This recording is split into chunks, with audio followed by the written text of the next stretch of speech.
ఈ మధ్య పత్రికా సమావేశంలో హోంగార్డ్ ప్రస్తావన మరియు మునుగోడు బహిరంగ సభలో అద్దంకి దయాకర్ మునుగోడు పార్లమెంట్ సభ్యులు కోమటిరెడ్డి వెంకటరెడ్డి గారిని ఉద్దేశించి పరుషమైన పదజాలం వాడడంతో వారెంతో మనస్తాపానికి గురైనరు.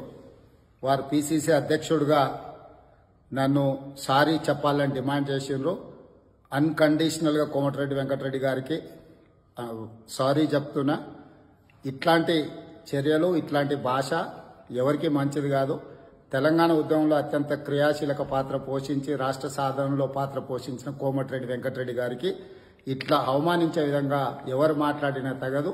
తదుపరి చర్యల కోసం క్రమశిక్షణ సంఘం చైర్మన్ చిన్నారెడ్డి గారికి సూచన చేయడం జరుగుతుంది. హాయ్ ఫ్రెండ్స్, మా టుడే టుమారో యూట్యూబ్ ఛానల్ చూస్తున్నందుకు చాలా థ్యాంక్స్. మరిన్ని లేటెస్ట్ వీడియోస్ కోసం వెంటనే సబ్స్క్రైబ్ చేయండి. అలాగే ఈ బెల్ ని కూడా రింగ్ చేసేయండి. మా నోటిఫికేషన్స్ అన్ని మీ మొబైల్లో వస్తాయి. అలాగే మా వీడియోస్ మీకు నచ్చితే లైక్ చేయండి, షేర్ చేయండి, నచ్చకపోతే కామెంట్ చేయండి.